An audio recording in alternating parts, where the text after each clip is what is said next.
안녕하십니까. 오늘은 죄와 사망의 법, 생명의 성령의 법에 대한 내용을 함께 나누고자 합니다. 소제목으로 구약의 맥은 무엇이고 신약의 맥은 무엇인가 한번 생각해 보시면 좋겠습니다. 잠깐 기도 드리시겠습니다. 사랑과 은혜가 많으신 하나님 아버지, 오늘 또 귀하고 복된 날 주시고 또 귀한 말씀 함께 나누게 해주심을 감사합니다. 오늘 주제와 관련된 말씀 나눌 때에 성령 하나님께서 전하는 자와 듣는 자가 모두 은혜 받을 수 있도록 역사하여 주시옵소서. 저희가 주님 부르시는 그날까지 주님의 말씀대로 살아갈 수 있도록 은총 베풀어 주옵소서. 모든 것을 주님께 다 맡기옵고 만왕의 양 되신 우리 주 예수님의 이름으로 감사하며 기도 올려옵나이다. 아멘. 찬양 드리시겠습니다. 찬송가는 165장 주님께 영광. 주님께 영광 다시 사신 주, 사망 권세 모두 이기시었네. 흰 옷 입은 천사 돌을 옮겼고 누우셨던 곳은 비어 있었네.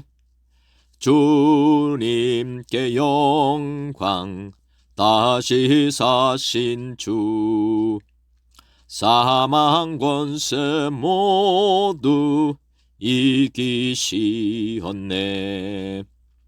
부활의 주님 나타나시사 두려움과 의심 물리치셨네. 주의 교회 기뻐 찬송하여라. 다시 사신 주님 죽음 이겼네. 주님께 영광 다시 사신 주, 사망 권세 모두 이기시었네. 생명의 임금 영광의 주님, 주님 없는 삶은 헛될 뿐이라. 주의 사랑으로 세상 이기고 요단 건너 본향 가게 앞서서 주님께 영광 다시 사신 주, 사망 권세 모두 이기시었네. 아멘. 찬송가 한 곡 더 부르시겠습니다. 찬송가 436장 나 이제 주님의 새 생명 얻은 몸. 나 이제 주님의 새 생명 얻은 몸, 옛것은 지나고 새 사람이로다. 그 생명 내 맘에 강같이 흐르고 그 사랑 내게서 해같이 빛난다. 영생을 누리며 주 안에 살리라. 오늘 또 내일 또 주 함께 살리라. 주 안에 감추인 새 생명 얻으니 이전에 줬던 것 이제는 값없다. 하늘의 은혜와 평화를 맛보니 찬송과 기도로 주 함께 살리라. 영생을 누리며 주 안에 살리라. 오늘 또 내일 또 주 함께 살리라. 산천도 조목도 새 것이 되었고 죄인도 원수도 친구로 변한다. 새 생명 얻은 자 영생을 누리니 주님을 모신 맘 새 하늘이로다. 영생을 누리며 주 안에 살리라. 오늘 또 내일 또 주 함께 살리라. 주 따라가는 길 험하고 멀어도 찬송을 부르며 뒤따라가리라. 나 주를 모시고 영원히 살리라. 날마다 섬기며 주 함께 살리라. 영생을 누리며 주 안에 살리라. 오늘 또 내일 또 주 함께 살리라. 아멘.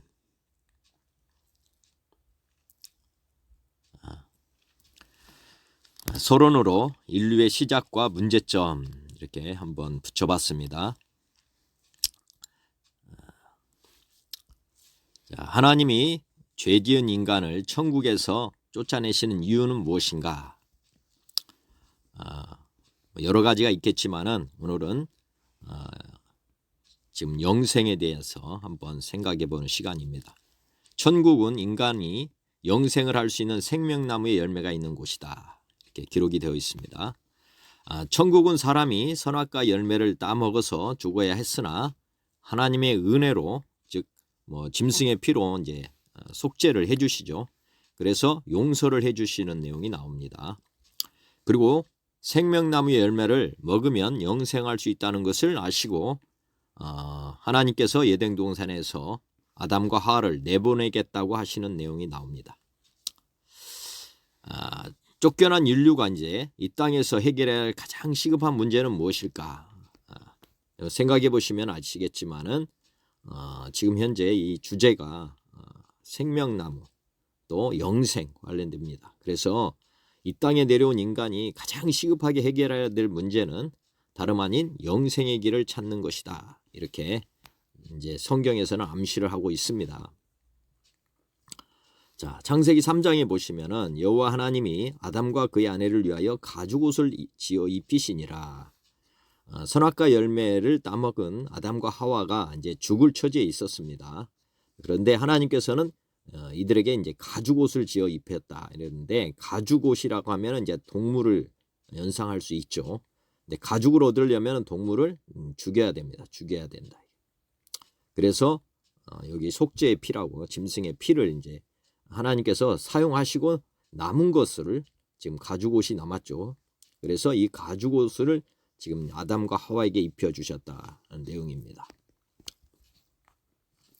그리고 나서 여호와 하나님이 말씀하시는데 이르시되 보라, 이 사람이 선악을 아는 일에 우리 중 하나같이 되었으니, 하나님께서 직접 말씀하시기를 뭐라고 하시냐면 사람이 선악을 알게 하는 일이 우리 중 하나같이 되었다. 이제 하나님처럼 되었다는 거예요. 그래서 그가 그의 손을 들어 생명나무의 열매도 따먹고 영생할까 하노라 하시고, 하나님의 말씀은 진리이십니다. 선악과 열매를 따먹으면 반드시 죽는다고 하셨기 때문에 하나님은 하신 말씀을 번복하실 수가 없습니다. 그래서 이제 죽어야 되기 때문에 생명나무의 열매를 따먹지 못하게 해야 되는 거죠. 자식을 태어나게 하고 또 그 자식이 이렇게 죄를 지었을 때 반드시 대가 지불을 해야 한다 하는 것을 성경은 또 가르치고 있는 것입니다. 본인이 직접 만드셨으니까 그것을 취소할 수도 있지만 하나님께서는 그렇게 하지 않으신다는 거죠. 그래서 성경은 또 어떻게 보면 하나님의 말씀대로 통치하고 있다. 그래서 성경을 진리라고 하시죠. 진리. 변하지 않는다는 거죠. 하나님 말씀은 그대로 이루어진다는 것을 여기서도 말씀하고 계신 것입니다. 여호와 하나님이 에덴 동산에서 그를 내보내어 그의 근원이 된 땅을 갈게 하시니라. 자, 이제 하나님께서 생명나무 열매를 따먹을까 하고 이제 내보내는 것이고, 이같이 하나님이 그 사람을 쫓아내시고 에덴 동산에서 동쪽의 그룹들과 두루도는 불칼을 두어 생명나무의 길을 지키게 하셨다. 여기서 보면 이 그룹들이 나옵니다. 그룹들. 이게 그룹은 무엇을 상징하냐면은 천사를 말합니다. 천사. 창세기 1장에는 천사 마귀에 대한 이야기가 없지만은 지금 3장에 지금 그룹들을 두어 가지고 생명나무의 길을 지키고 있다.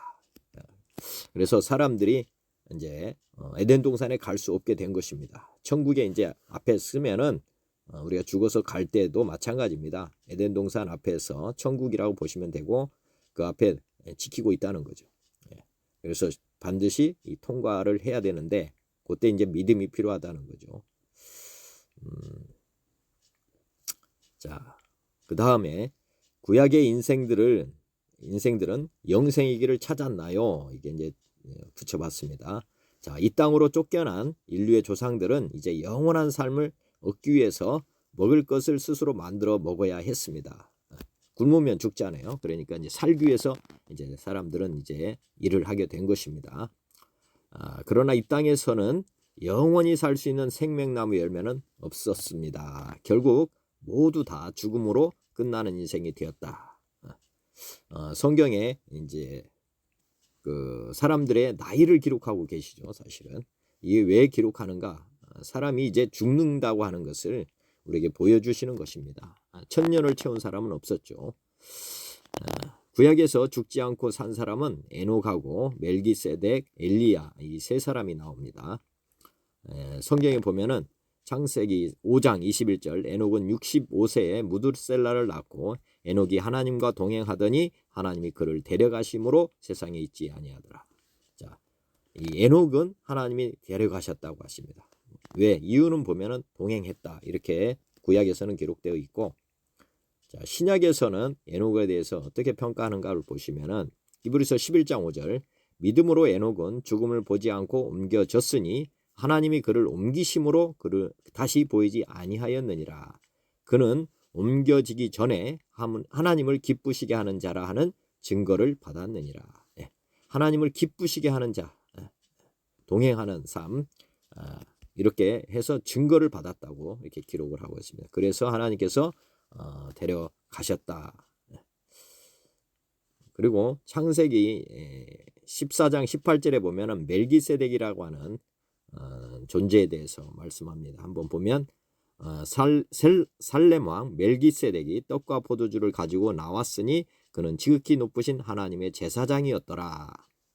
너희 대적을 내 손에 붙이신 지극히 높으신 하나님을 찬송할지로다 하매 아브라함이 그 얻은 것에서 10분의 1을 멜기세덱에 주었더라.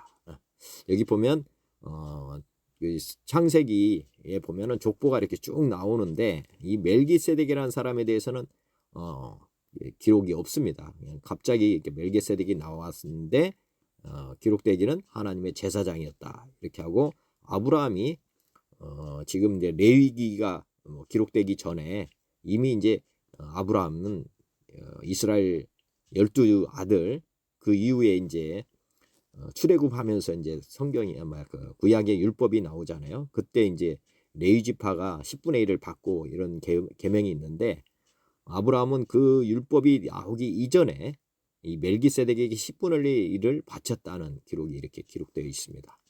이 제사장에게 이제 아브라함이 바쳤다 이렇게 보시면 되고요. 히브리서에 멜기세덱에 대한 기록이 나옵니다. 보면 7장 1절에 보면 이 멜기세덱은 살렘 왕이요 지극히 높으신 하나님의 제사장이라 여러 왕을 쳐서 죽이고 돌아오는 아브라함을 만나 복을 빈 자라. 아브라함이 모든 것의 10분의 1을 그에게 나누어 주니라. 그 이름을 해석하면 먼저는 의의 왕이요 그 다음은 살렘 왕이니 곧 평강의 왕이요 아버지도 없고 어머니도 없고 족보도 없고 시작한 날도 없고 생명의 끝도 없어 하나님의 아들과 닮아서 항상 제사장으로 있느니라. 여기에 보면은 이 멜기세덱이라는 존재에 대해서 아버지도 없고 어머니도 없고 족보도 없고 시작한 날도 없고 생명의 끝도 없고 그러니까 사실 영원히 하나님의 제사장으로 있다. 이렇게 지금 기록하고 있습니다. 하나님의 성전, 하늘나라의 성전이 있죠. 성전이 있는데 거기에 이제 예수님은 대제사장이라고 돼 있고, 요 살렘 왕은 여기 그렇게 보면은 또 제사장으로 있다. 이렇게 기록이 되어 있습니다. 이분이 이제 어떻게 보면은 돌아가신 분이 아니라는 거죠. 열왕기 하야에 이제 보면은 이제 엘리야가 나오는데, 엘리야가 2장 11절에 보면 엘리야가 해오리 바람으로 하늘로 올라가더라, 이런 내용이 나옵니다. 구약에서 이 세 사람 외에는 다 죽었습니다. 사실은.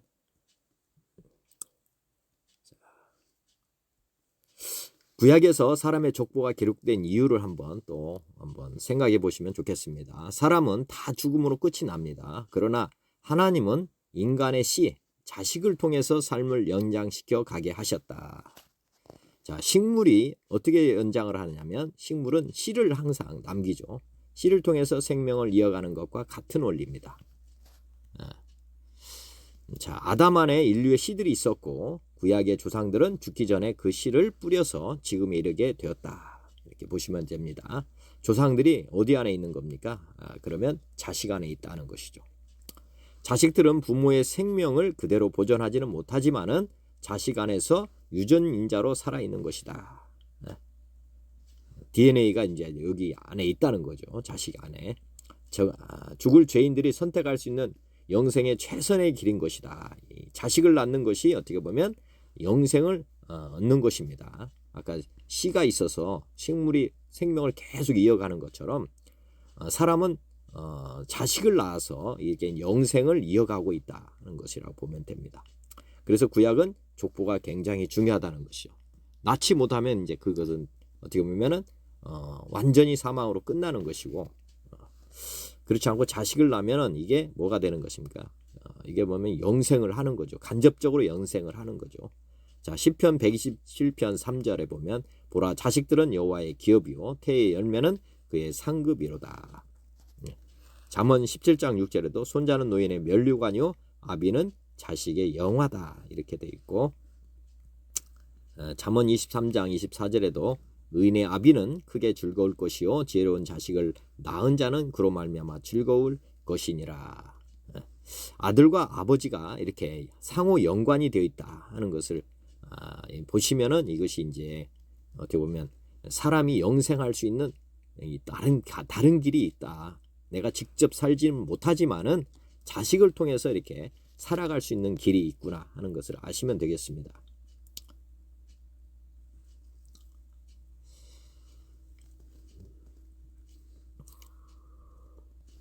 그 다음에 아담의 범죄로 말미암아 양심의 법이 작동하기 시작했다.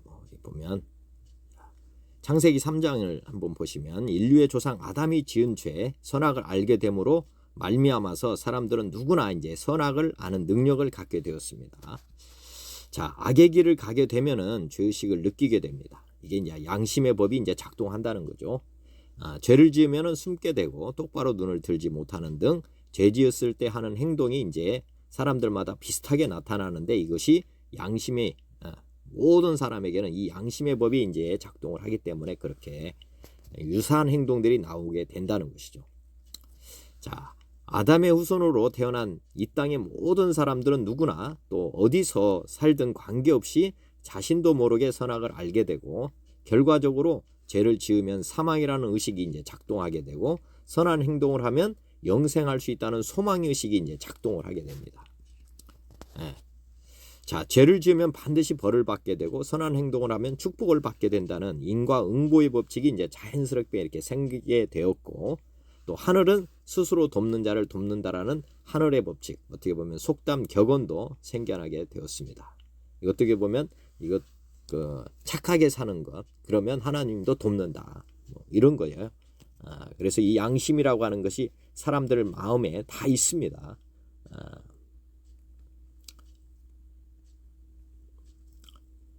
자, 이 양심의 법이 있지만은 하나님께서는 왜 구약에서 하나님이 모세를 통해서 율법을 주셨는가 한번 생각해 보시면, 자, 하나님은 사랑이십니다. 이 세상에 쫓겨난 인간들이 양심의 법대로만 살면 모두 영생의 길이 없다는 것을 이제 하나님은 아시고 계신 거죠. 자, 그래서 인류를 긍휼히 여기시고 아담에게 죄에서 벗어나는 길을 알려주셔야 했습니다.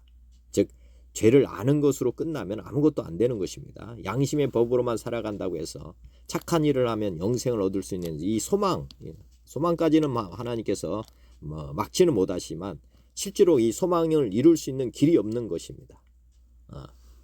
자, 그래서 이 죄에서 벗어나는 길을 알려주고 싶으셨다는 거죠. 그래서 짐승의 피로 제사 드리는 제사를 이제 포함한 율법을 이제 사람들에게 주고자 했던 것입니다.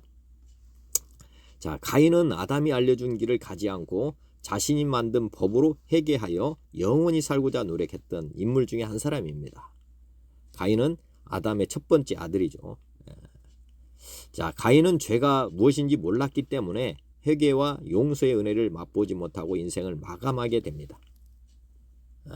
이 가인은 원래 피해 제사를 드리라 아까 이제 창세기 3장에서 가죽옷을 지어 입히시면서 성경에는 구체적으로 기록하지는 않았습니다. 그런데 말씀드렸지만은 피해 제사를 드렸다는 거죠. 짐승의 옷을 가죽옷으로 입혔다는 것은 짐승을 잡아서 피해 제사를 드리고 나서 피해 대가를 치르고 나서 하나님께서는 옷을 만들어 주셨기 때문에 아담에게는 이제 나에게 나아오려면은 반드시 이제 피해 제사를 드려야 한다. 이렇게 했고 아담은 아들들에게 가인과 아벨에게 이 말을 했던 것입니다. 그런데 가인은 이 말을 무시하고 자기가 농사지은 그 소산물을 가지고 하나님께 제사를 드려서 사실은 피해 제사가 아닌 정성으로 드린 제사의 기원이 된 것입니다. 그래서 그 제사를 하나님이 받지 않으셨죠. 그리고 하나님께서 회개하라고 경고를 하셨는데 오히려 그 분노를 가지고 동생 아벨을 쳐서 죽이는 그런 죄를 짓고 인생이 끝나는 걸로 나옵니다. 자, 성경에 가인의 길을 가는 사람들의 족보가 성경에 이제 처음에는 나옵니다. 그렇지만 영생의 길이 아니므로 그가 가는 길을 그래서 홍수 심판 이후에는 성경에서 이들에 대한 이야기가 이제 나오지 않습니다. 끝나고 마는 거죠. 즉 아담으로부터 이제 태어난 가인 계열의 자녀들은 죄를 모르면 회개를 못하게 됩니다. 죄가 뭔지를 정확하게 몰랐던 거죠. 피해 제사를 드릴 정도의 그 중대 범죄입니다. 하나님과 같이 되는 것. 즉 아담이 지은 죄는 어떤 죄냐면 반란죄에 해당합니다. 반란죄. 그래서 사형에 해당하는 죄고 사형에 해당한다는 것은 반드시 피를 흘려서 대가 지불을 해야 된다는 거죠. 그런데 이 죄를 몰랐기 때문에 회개를 잘못한 거죠. 회개는 하긴 했는데 회개를 잘못했고 또 회개를 잘못하면 죄 용서를 못 받게 되는 것이고 그리고 죄를 용서받지 못하면 결국은 이 사망으로 끝나게 되고 그들이 가는 곳은 지옥이 된다는 것을 지금 성경에서는 이제 기록으로 지금 남겨놓은 것입니다. 이들의 역사가 끊어진 거죠. 회개의 기회를 줬을 때 회개를 해야만 하나님께서는 이제 다시 돌아오게 할 수 있는 거고 회개를 이제 하지 않고 가는 인생은 이제 마지막에는 심판으로 끝난다는 게 이제 성경에서 보여주는 이야기입니다. 자, 구약에서 하나님의 백성들에게 성문법을 주신 이유 다시 한번 더 추가해 보면 가인 계열이나 홍수 심판을 받은 이유를 한번 생각해 보시면은 하나님은 사랑이시지만 회개하지 않고 죄를 반복적으로 짓게 되면 어느 순간 양심이 마비가 되어 죄를 죄라고 의식하지 못하게 되면 이게 이제 죄가 범람한 거죠. 이 세상에. 그렇게 되면 하나님은 이렇게 심판하신다. 기회가 있다는 거죠. 양심이 이제 쉽게 말하면 양심에 의해서 회개할 수 있는 기회를 몇 번 주었는데도 불구하고 이제 회개하지 않으면은 이제는 이제 뭐 구제불능이라고 할 수 있죠. 그래서 하나님은 이렇게 심판으로 끝을 맺는다는 것을 성경에서는 보여주고 있습니다. 가장 악랄한 죄가 무엇이냐? 이게 심판을 하게 되신 이유는 아까 이제 족보 얘기도 나왔지만은 자식을 낳아서 이렇게 계속 가야 되는 것입니다. 영생할 수 있는 길, 회개의 기회를 계속 얻는 거죠. 회개의 기회를.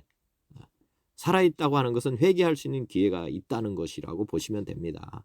그런데 이제 동성애 가장 악랄한 죄가 뭐냐면, 하나님께 가장 악랄한 죄는 이 영생의 길이 포기되는 것이 뭐냐면 자식을 낳지 않는 거예요.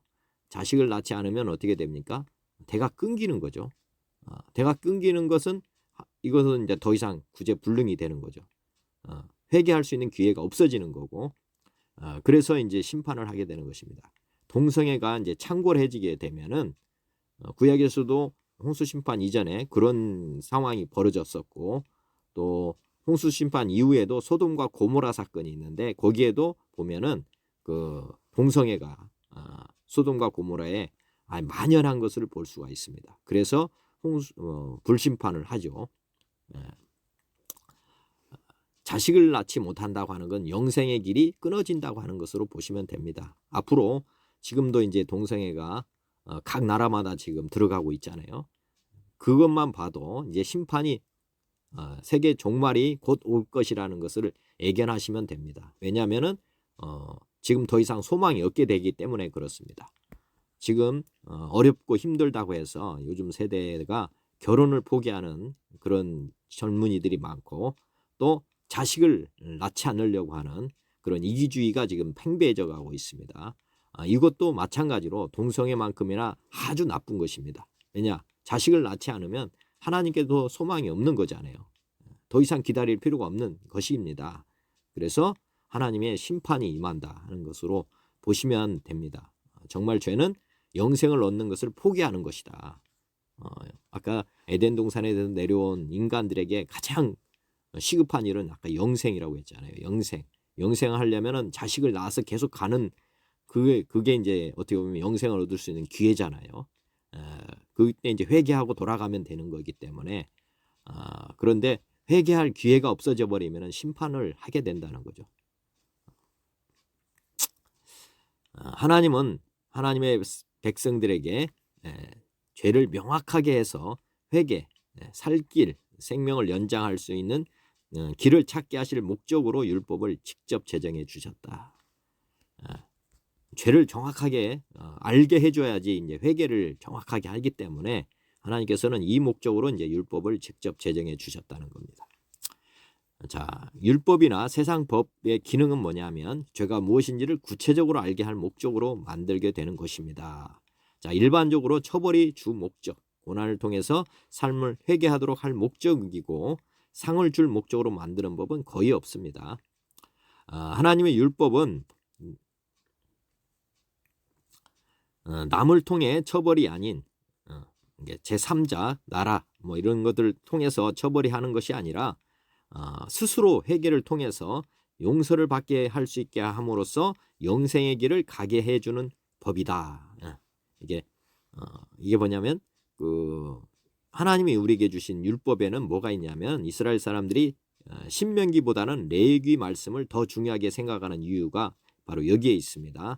회개를 통해서 우리가 용서를 받을 수 있게 되고, 용서를 받게 되면 영생의 길을 이제 다시 찾게 될 수 있는 거기 때문에 이제 하나님께서는 이 율법을 주신 것입니다. 세상 법은 나라가 이제 조치를 해버리잖아요. 스스로 돌이키는 것보다는 강제적으로 이제 어떻게 보면 사람을 바꾸는 거죠. 처벌을 통해서. 하지만 이제 하나님이 주신 율법은 강제로 하는 게 아닙니다. 다 스스로 해결을 통해서 용서를 받게 되는 그런 말씀입니다. 그래서 누가 강제하지 않습니다. 지금도 마찬가지잖아요. 우리가 회개하라고는 할 수 있지만은 회개는 본인이 직접 하는 것입니다. 그게 이제 지금 영생을 얻는 길이라는 거죠. 스스로 돌이키는 것. 그게 그 목적으로 지금 율법이 주어져 있다 생각하시면 됩니다. 자, 광야에서 이스라엘 백성들은 이방 사람들과 달리 하나님이 주신 십계명 돌판과 언약의 말씀들을 증거계에 담아서 늘 들고 다녀야 했습니다. 자, 이 하나님으로 택한 백성들에게만 지금 율법이 주어진 것입니다. 이방인들에게는 율법을 주시지 않았어요. 그래서 그리고 이 돌판에다가 주셨기 때문에, 그리고 계명들을 또 주셨죠. 그래서 이게 들고 다녀야 됐습니다. 들고 다녀야 됐다. 이것도 한번 생각해 보시면 됩니다. 우리가 성경 말씀을 들고 다니는 것은 아무 의미가 없습니다. 사실은 이게 마음에 새겨져야 되는데 구약에서는 뭐에 됐습니까? 들고 다닌 거예요. 머리에 새겨진 것도 아니고 마음에 새겨진 것도 아니고 우리가 들고 다니고 있는 이 성경이라고 보시면 됩니다. 이 구약은 말씀을 보도록 한 것인데 이거 들고만 다닌 거예요. 그러나 이렇게 이제 하나님께서 돌에다 새겨주시고 또 이제 기록으로 남겨주시긴 해서 고맙긴 하지만은 이 구약의 이스라엘 백성들에게는 가장 무거운 짐이 되어버리고 말았습니다. 이게 좋은 법이 얘들에게는 짐이 되고 말았다 하는 것으로 또 생각해 보시면 좋겠습니다.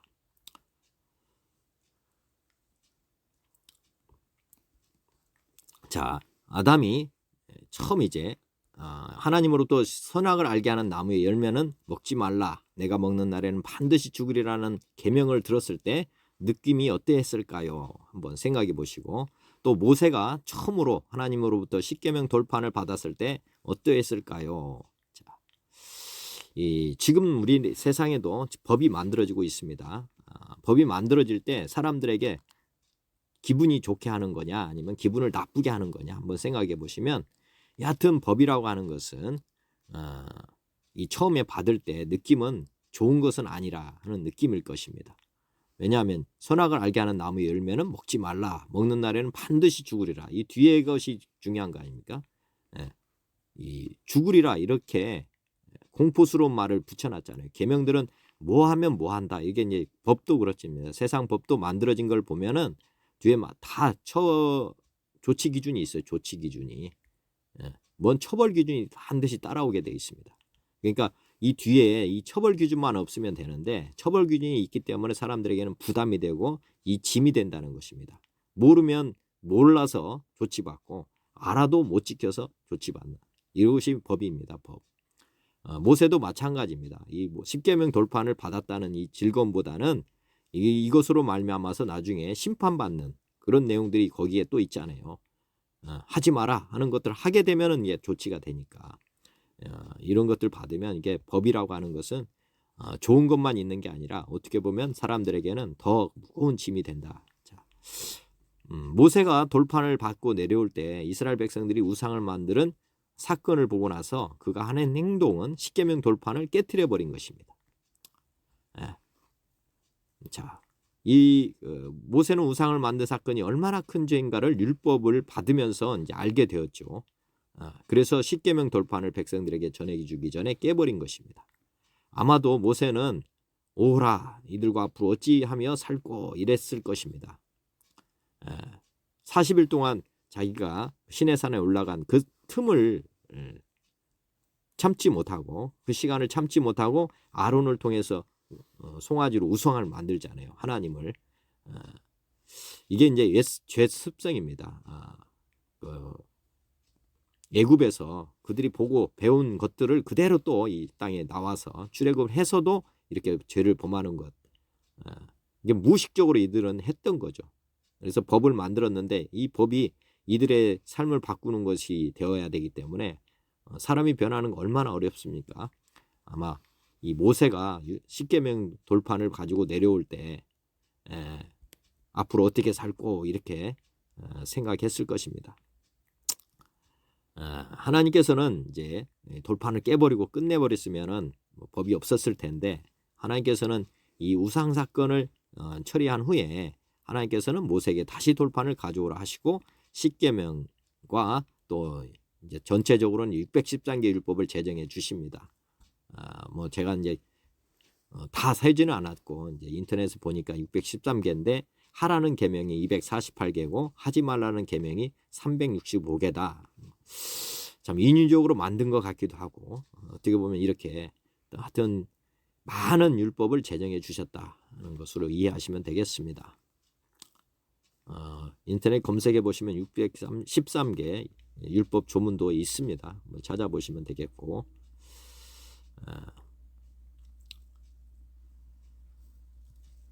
이 세상의 법들은 다 성경에서 기원이 된 것이다. 자, 이 땅에 세워진 나라들의 법은 어떻게 만들어지냐면 입법부와 그다음에 법을 만드는 입법부, 그다음에 이를 지키도록 법을 지키도록 하는 행정부, 또 법을 어겼을 때 조치하는 사법부로 이렇게 3권이 분리되어 있습니다. 각 나라는 모든 법들의 기본법이라고 하는 헌법을 가지고 있는데 이는 하나님이 직접 돌판에 새겨서 주신 십계명과 같은 법이 그 원조라고 할 수가 있습니다. 헌법을 이렇게 기준으로 해서 강론에 해당하는 수많은 법들도 만들어지는데 대부분의 법의 내용을 보면은 이스라엘 백성들에게 주신 율법과 같이 하라는 내용보다는 하지 말라는 내용이 더 많은 비중을 차지합니다. 자, 무거운 짐이 되는 이유는 알지 못하고 알아도 다 지키며 살 수 없기 때문입니다. 하나님이 주신 율법뿐만 아니라 세상의 나라들이 세운 법들도 궁극적으로는 모두가 사는 길이 되게 하려고 제정되었지만은 오히려 죄의식만 키워주어서 양심의 가책 등을 통해 생명을 단축하는 기능으로 전락해버렸습니다.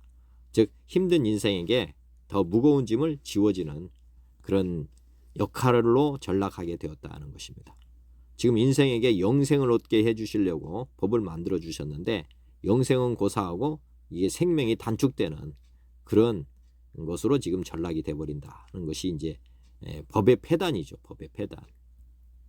법의 순기능도 있지만은 법에 이렇게 나쁜 역할도 있다는 것을 지금 구약에서는 지금 보여주고 있는 것입니다. 이 법의 목적은 뭐냐? 한번 생각해 보시면 죄를 깨닫게 하여 죄인이라고 고백하게 한다. 자, 인간에게 있어 법은 복음이 아니다 하는 것을 아시면 됩니다. 즉 법은 판단의 기준, 도구일 뿐입니다. 죄를 지키게 하는 힘을 주거나 생명을 주는 역할까지 하지는 못하고 처벌을 통해 돌이키게 하는 역할을 하는 것이다. 법은 죄를 더 죄되게 합니다. 즉 죄를 깨닫게 해서 죄인이 회개하게 할 목적으로 만들어진 것입니다. 자, 로마서 3장 20절 그러므로 율법의 행위로 그의 앞에 의롭다 하심을 얻을 육체가 없나니 율법으로는 죄를 깨달음이니라. 모든 사람이 죄를 범하였음에 하나님의 영광에 이르지 못하더니 누가복음 5장 8절 시몬 베드로가 이를 보고 예수의 무릎 아래에 엎드려 이르되 주여 나를 떠나소서 나는 죄인으로서이다 하니 누가복음 18장 13절에도 세리는 멀리 서서 감히 눈을 들어 하늘을 쳐다보지 못하고 다만 가슴을 치며 이르되 하나님이여 불쌍히 여기소서 하는지라 나는 죄인으로서다 하였느니라. 지금 이 예수님을 만나자마자 이분들이 지금 나는 죄인이라고 고백을 합니다. 사람들에게 이제 죄가 이 죄인이라고 고백된 이유는 뭐냐면 이 율법이 있었기 때문에 그렇죠. 율법이 있었기 때문에 다 죄인이라는 것을 확실하게 아는 것입니다. 이방인들이 나는 죄인이다 이렇게 고백한 내용은 사실은 나타나지는 않죠.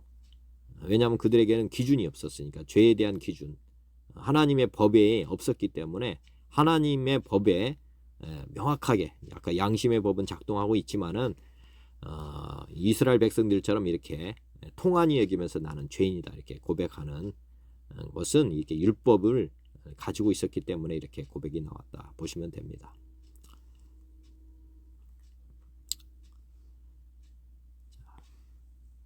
구약은 선악과 열매와 관련된 이야기다. 한마디로 이제 구약의 맥은 여러 가지가 될 수도 있지만은 선악과 열매와 관련된 이야기다.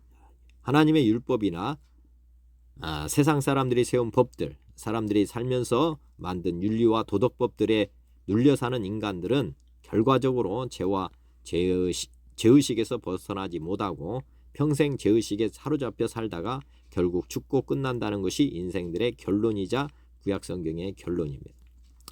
사람을 살리려고 만든 법들이 결국은 반대로 사망에 이르게 하고 마는 것입니다. 로마서 7장 9절 전에 율법을 깨닫지 못했을 때는 내가 살았더니 계명이 이름에 죄는 살아나고 나는 죽었도다. 생명에 이르게 할 그 계명이 내게 대하여 도리어 사망에 이르게 하려는 것이 되었도다. 로마서 6장 23절 죄의 삭은 사망이요 하나님은 사는 그리스도 예수 안에 우리 주 안에 있는 영생이니라. 구약의 결론은 인생에게 이제 구약의 결론은 이제 이 법에 눌려서 결국에는 이 죄의식에 사로잡혀서 죽고 만다는 것입니다. 죄를 벗지 못하고 죄를 알고 죽는 거죠. 우리가 죄가 무엇인지 알고 깨닫고 죽는 것입니다.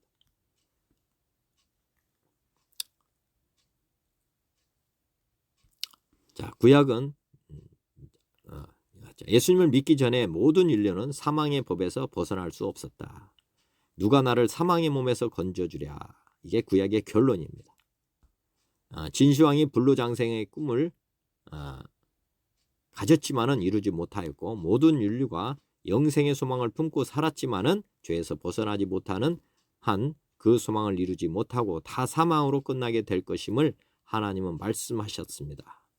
자, 이 땅에 사는 인간이 스스로 영생을 얻는 길은 어떻게 해도 얻지 못하고 끝이 나는 것임을 주시고, 현재를 사는 우리에게 영생의 길에 대한 교훈을 주고 죄와 사망의 법칙을 깨닫게 하기 위해서 구약 인생들의 삶의 결과를 기록하여 우리에게 구약 성경을 주신 것입니다. 말씀드렸지만 구약 성경은 참고서입니다. 신약의 참고서. 로마서 7장 20절 내 속사람으로는 하나님의 법을 즐거워하되 내 지체 속에서 한 다른 법이 내 마음의 법과 싸워 내 지체 속에 있는 죄의 법으로 나를 사로잡는 것을 보는도다. 오라 나는 공고한 사람이로다. 이 사망의 몸에서 누가 나를 건져내랴. 자, 인류의 모든 사람의 고백은 바로 이 오라 나는 공고한 사람이로다. 이 사망의 몸에서 누가 나를 건져내랴. 자, 이 죄에서 벗어날 수 있는 길이 없습니다. 그러며 죄에서 벗어나지 못하면 결과적으로는 영생할 수 있는 길은 없다. 이것이 이제 구약과 관련된 내용입니다. 자, 이제 본론에 들어가 보겠습니다. 신약은 어떤 책인가?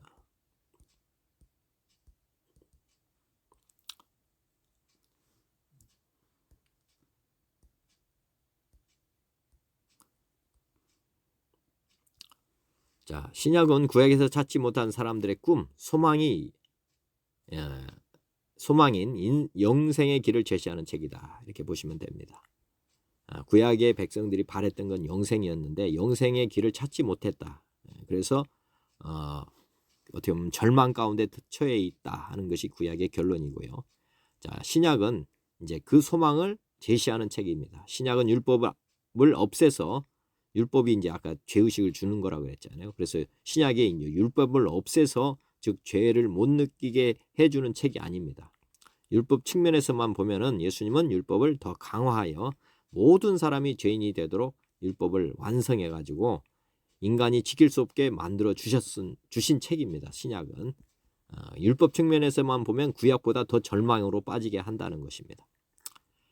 그거는 이제 한 가지 측면이고, 다른 측면을 보면 신약을 주신 주된 목적은 주 목적은 그것이 아니라는 거죠. 율법을 완성하는 게 아니에요. 그 율법을 강화해서 처벌을 무겁게 내림으로 죄를 억제하는 방법을 제시하는 책이 아니라 율법의 완성을 통해서 살 소망을 잃은 인간들에게 구원주가 오셔서 즉 죄의 늪에 빠져 죽기 직전에 있는 사람들을 구원해 주시는 분에 대한 소식을 기록한 책이다. 즉 죄인이라 고백하는 사람들을 죄의 수렁 즉 사망의 몸에서 건져주시는 분에 대한 책이다. 누가 나를 건져주랴. 여기서 아까 누가라는 말을 썼지 않습니까? 누가. 건져주는 분이 오신다는 내용입니다. 사도 바울이 누가 나를 건져주라 했는데 그 누가가 지금 어떻게 보면 신약의 소망이 되는 그분이라는 거죠. 그분. 누구냐? 이제 신약에서 나오는 거죠. 자, 스스로 죄에서 나올 수 없다. 이것이 구약의 결론이라고 말씀드렸고, 자, 구원자가 오셔서 건져준다는 내용이 신약이다. 예, 구원자. 여기에 포커스가 되어 있어야 됩니다. 마태복음 11장 28절 수고하고 무거운 짐진 자들아 다 내게로 오라 내가 너희를 쉬게 하리라. 이렇게 말씀하신 이분이 바로 구약에서 그렇게 찾고 기다리던 구원자가 되신다는 것입니다. 예수님이시죠. 예수님. 신약은 예수님에 대한 책이다. 이렇게 보시면 됩니다. 구원자 예수님. 복음은 예수님이라는 거죠. 우리에게 영생을 주시는 분은 예수님이라 이렇게 말씀하고 있는 것입니다. 자, 신약 성경은 구약 시대를 산 사람들이 찾고 찾던 생명나무 열매가 하늘나라에서 내려왔다는 이야기 책입니다. 자, 천국에 에덴 동산에 생명나무 열매가 있었잖아요. 근데 이 생명나무 열매가 이제 이 땅에 내려왔다는 이야기 책이다. 자, 인류가 꿈꿨던 영생의 소망을 이룰 수 있는 길은 이 땅에서는 찾을 수 없었기에 하나님께서 영생할 수 있도록 그 길을 주신 책입니다. 죄로 인해 죽게 된 사람에게 필요한 진정한 복음은 영생을 하는 길을 주는 것입니다. 죽게 된 사람에게 진짜 복은 뭐예요? 살려주는 거잖아요. 살려주는 거. 영생하게 하는 거예요. 진시황이 이루지 못한 꿈을 누구든지 이룰 수 있게 해주는 복된 책이다. 요한복음 3장 15절 이는 그를 믿는 자마다 영생을 얻게 하려 하심이라 하나님이 세상을 이처럼 사랑하사 독생자를 주셨으니 이는 그를 믿는 자마다 멸망치 않고 영생을 얻게 하려 하심이라. 영생을 지금 얻을 수 있는 길을 지금 요한복음에서는 바로 기록하고 있습니다. 아들을 믿는 자에게는 영생이 있고 아들에게 순종하지 아니하는 자는 영생을 보지 못하고 도리어 하나님의 진노가 그 위에 머물러 있느니라. 자, 영생의 이제 소망을 얻을 수 있는 길이 지금 있다. 이렇게 성경은 기록하고 있는 것입니다. 자, 영생하려면 생명의 떡을 먹어야 한다. 죽을 사람이 영원히 살려면 사람들이 먹고 죽었던 이 땅의 것들을 계속해서 먹어서는 안 된다는 것입니다. 자, 이 땅에 속하지 아니한 것을 찾아 먹어야 합니다. 자, 예수님은 사람들에게 자신을 생명의 떡이라고 하시고 먹으라고 하십니다. 생명의 떡이 아닌 다른 것을 먹으면 시한부 인생으로 마치게 되므로 회개하라고 하신 것입니다.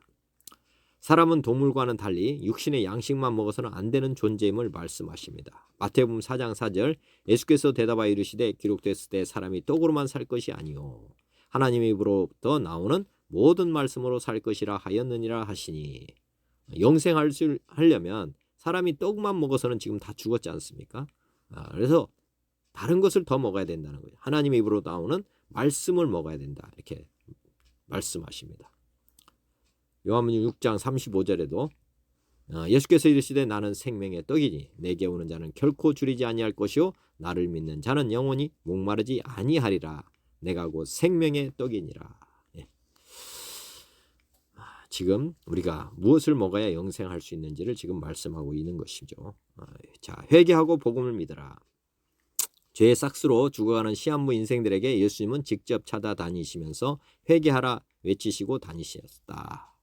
자, 예수님은 굶주린 자들아 나와서 이제 선악의 열매를 먹지 말고 회개하고 생명나무의 열매 나를 먹으라.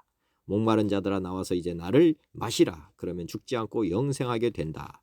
이제는 값없이 주는 나의 선물을 받으라 하며 복음을 전하셨습니다. 자, 선악과 열매를 먹는 것은 죄가 되므로 더 이상 먹으면 안 됩니다. 즉 하나님의 자리를 차지하고 하나님처럼 자기 소견대로 선악의 기준을 만들고 살면 안 되는 것입니다. 성경 말씀이 선악의 기준이 되어야 하는 것입니다. 하나님의 말씀에서 벗어나 산다는 것, 사람이 만든 선악의 기준을 가지고 하나님처럼 사는 것이 큰 죄임을 깨닫고 이를 돌이키는 것이 진정한 회개이고 이 죄를 날마다 회개하며 살아야 영생할 수 있습니다. 회개한 사람들에게 율법이 지켜질 수 있도록 또한 선물을 성령님을 보내주십니다. 아까 하나님께서는 우리의 죄에서 건져주신 것뿐만 아니라 이제 죄를 짓지 않고 즉 율법을 어기면서 이제 또 죄를 짓는 그런 것들이 일어나지 않도록 누구를 또 보내주시냐면 성령님을 또 선물로 보내주신다. 우리를 구원해 주시는 데는 그래서 성령님과 예수님이 반드시 필요하다는 것을 아시면 되겠습니다.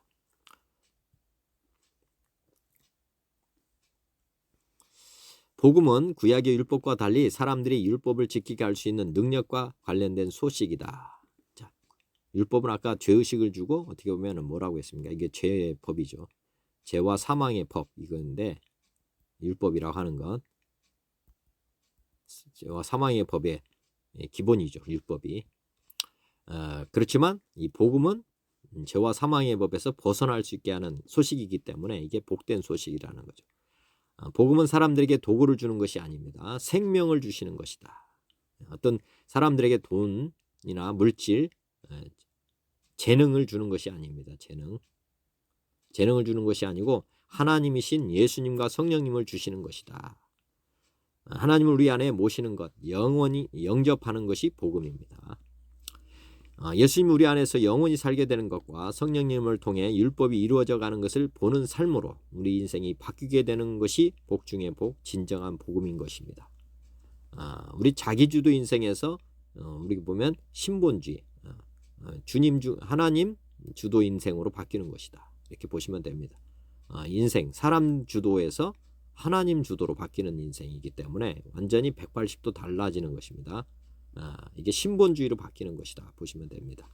인생들이 바라는 로또 같은 행운이나 어려움을 헤쳐갈 수 있게 하는 기복적인 것들을 주는 것들은 진정한 복음이 아니다. 자, 영생과 관련 없는 것들은, 영생을 얻는 거에 관련 없는 것들은 진정한 복음은 아닌 것입니다.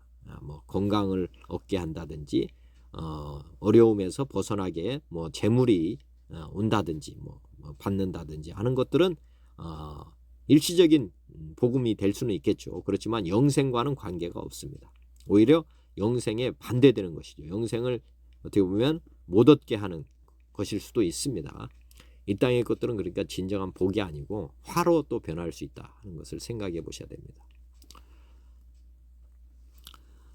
예수님을 믿고 영접한 사람에게 하나님을 선물로 더해 주신다. 성령님을 선물로 더해 주신다.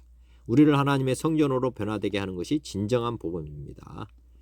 예수님과 성령님을 통해 에녹처럼 하나님과 동행하고 또 연합할 수 있는 길이 열린 것입니다. 제자들은 동행하는 복을 누렸고 예수님과 동행했죠. 동고동락하면서 3년을 같이 사셨습니다. 이런 복을 누렸죠. 그리고 예수님 부활하신 이후 제자들은 성령으로 거듭나면서 하나님과 연합의 복도 누리는 삶을 살았습니다. 구약시대를 산 사람들의 꿈이 완전히 실현된 것입니다. 사람이 하나님과 연합되는 것은 에덴 동산에서 하나님이 계획하셨던 길이었다는 것입니다. 이제 사람들이 다시 하늘나라로 가는 길은 이 땅에 내려오신 예수님과 함께 돌아가는 것이다. 우리가 함께 살다가 함께 가는 것이다. 이렇게 보시면 됩니다. 요한복음 14장 6절 예수께서 이르시되 내가 곧 길이요 진리요 생명이니 나로 맘지 않고는 아버지께로 올 자가 없다. 이렇게 말씀하십니다. 우리가 영생 얻는 길을 하나님 예수님께서 이 땅에 오셔서 주시고 또 우리를 함께 주님의 나라로 인도해 가신다 하는 것으로 믿으시면 됩니다. 하나님께서 사람을 창조하실 때 가지셨던 계획을 한번 모형으로 한번 보면 도움이 됩니다. 자, 처음에 하나님은 삼위 하나님으로 이렇게 계시죠. 하나님, 예수님, 성령님. 이분이 세 분이 이제 삼위일체라고 하잖아요. 삼위일체.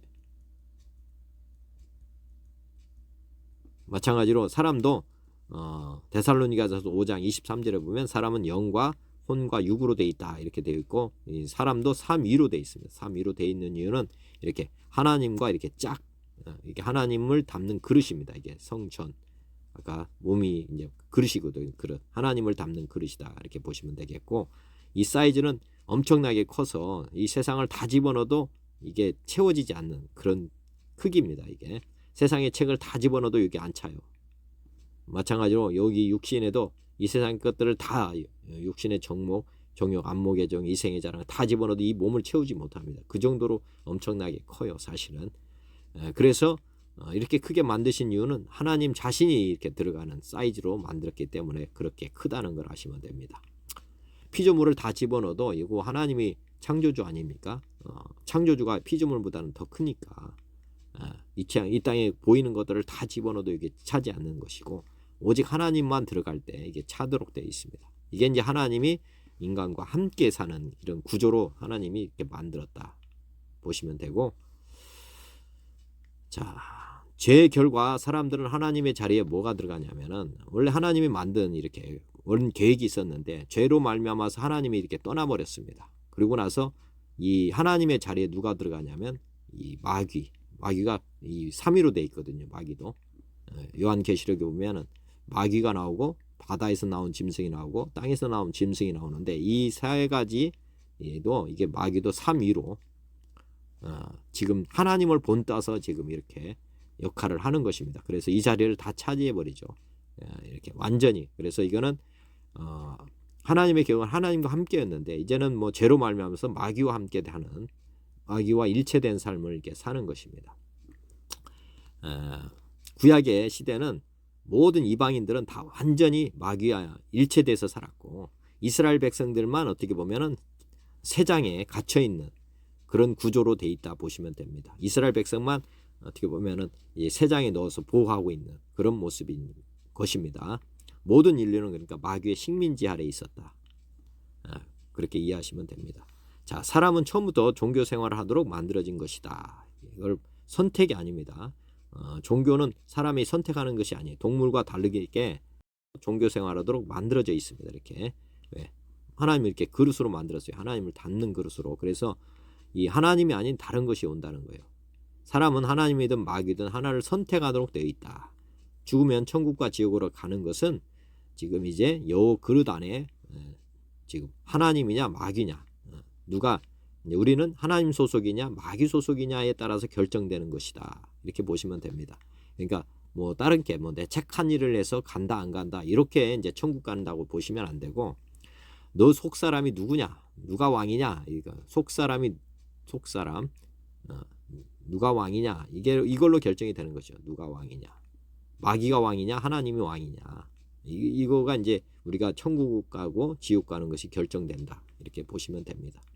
항상 그래서 우리가 자문해 보아야 될 것은 누가 왕인가, 내가 왕인가, 하나님이 왕인가, 이렇게 생각해 보시면 됩니다. 내 주도로 갈 것인가, 하나님 주도로 갈 것인가. 이 주어를 지금 주어가 이제 우리가 보면 생사의 갈림길이 된다. 이렇게 보시면 되겠습니다. 그래서 회개할 때는 내가 왕인 것을 회개하면 됩니다.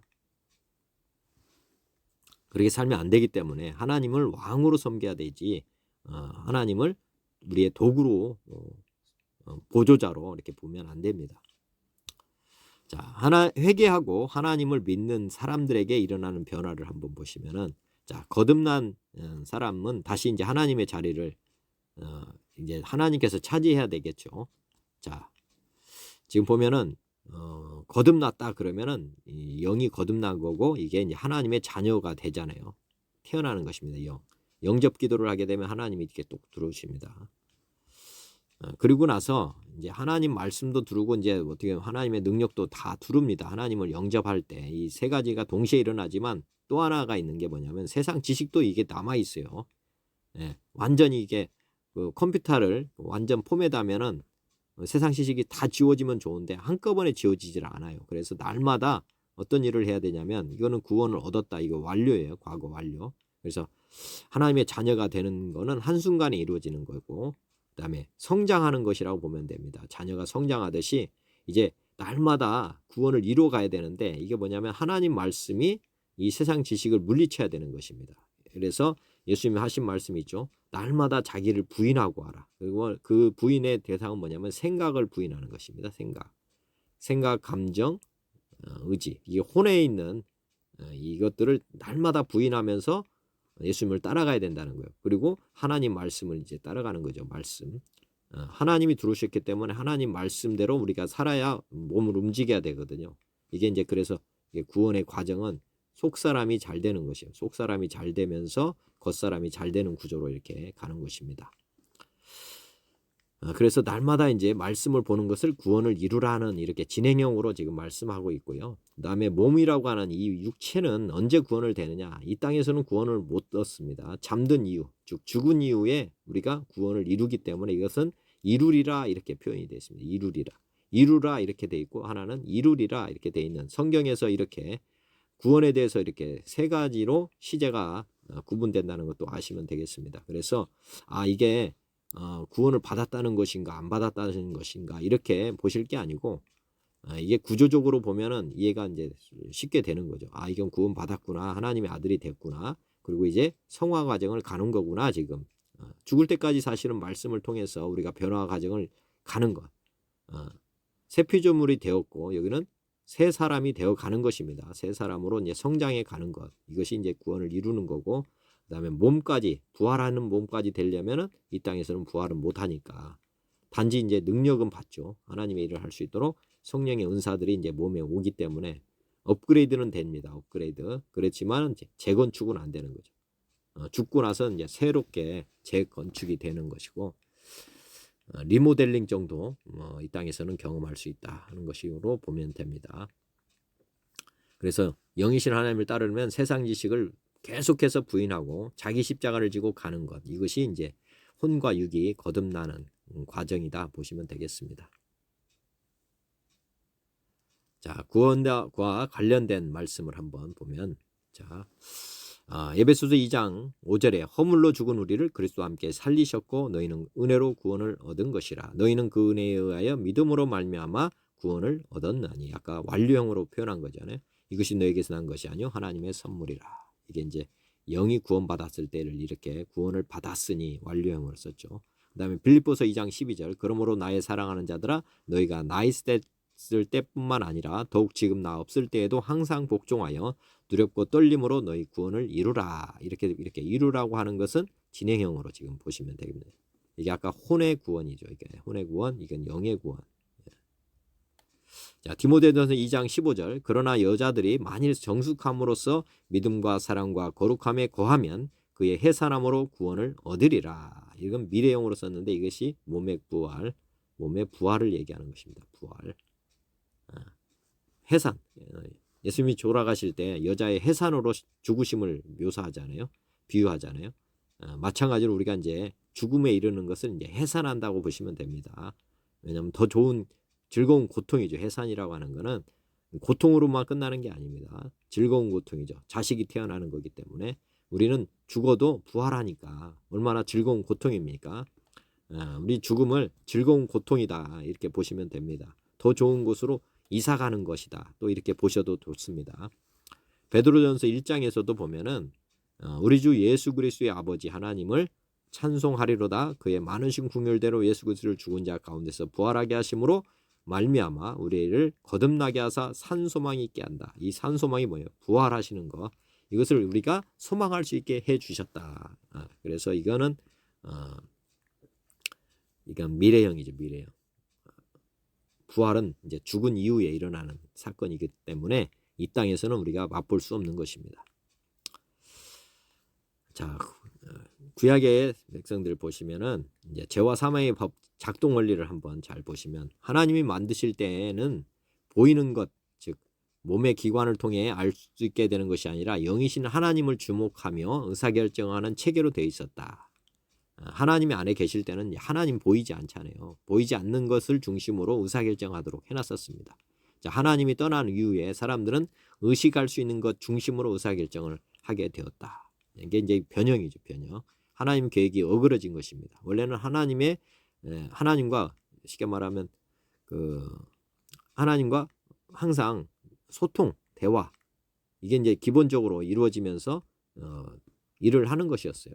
근데 이제 하나님이 떠나가시면서 이제 소통이 단절이 되잖아요. 자, 하나님의 자리에 마귀가 앉은 후에는 마귀는 몸의 욕망을 즉 육신의 정욕, 안목의 정욕, 이생의 자랑 등을 중심으로 의사결정을 내리는 습관을 가지게 했다. 이 몸 중심으로 영원한 것이 아닌 유한한 것에 관심을 가지고 살게 했다는 거죠. 마귀는 그래서 보이는 것 중심으로 이제 의사결정을 하도록 한다는 거죠. 또한 신을 우상으로 만들어 섬기게 하면서 보이지 않는 것에 대해서는 멀어지게 했다. 즉 하나님에 대해서 의식을 갖지 않도록 만들어 버린다는 거예요. 종교는 보이지 않는 신을 믿는 것이지 보이는 것을 믿는 것은 종교가 아니다. 자, 믿음이라고 하는 말은 보이지 않는 것에 대해 신뢰를 가질 때 쓰는 말이라는 거죠. 보이는 것을 하는 것은 이건 믿음이 아닙니다. 실제로는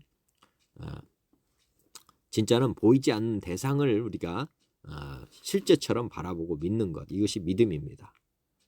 우리가 안에 예수님을 모셨는데 믿음은 뭐예요? 보이지는 않죠. 감각되지도 않아요. 하나님은. 그렇지만 그것 자체 말씀에 신뢰를 두고 대상을 바라보는 것, 이것이 믿음이라는 거죠. 우리는 자꾸 믿음을 감각으로 느끼려고 합니다. 그래서 예수님께서 십자가에서 죽으시고 부활한 후에 제자들 중에서 이제 도마에게 나타나셔가지고 하신 말씀이잖아요. 도마가 이제 제자들이 하는 말, 우리 부활하신 예수님 만났다고 했는데 도마는 뭐라고 합니까? 나는 직접 만져보고 옆구리에 창자국에 내 손을 넣어보고 그러고 나서 믿겠다고 하니까 예수님이 오셔가지고 야, 이 믿음이 작은 자야 그렇게 하고 왜 의심했느냐 꾸지람을 주시잖아요. 믿음이라고 하는 것은 말씀에 토대를 두고 그냥 받아들이는 것입니다. 감각을 통해서 믿는 건 믿음이 아니에요. 이렇게 우리가 체험을 통해서 하나님을 믿는다, 이건 믿음이 아니라는 거죠. 본질적으로는. 왜냐하면 그것은 우리의 오감을 통해서 이렇게 하는 것은 믿음이 아니라는 겁니다. 그래서 지금 현재 우리도 마찬가지입니다. 사실은. 그러니까 구약에서 언약궤가 있었잖아요.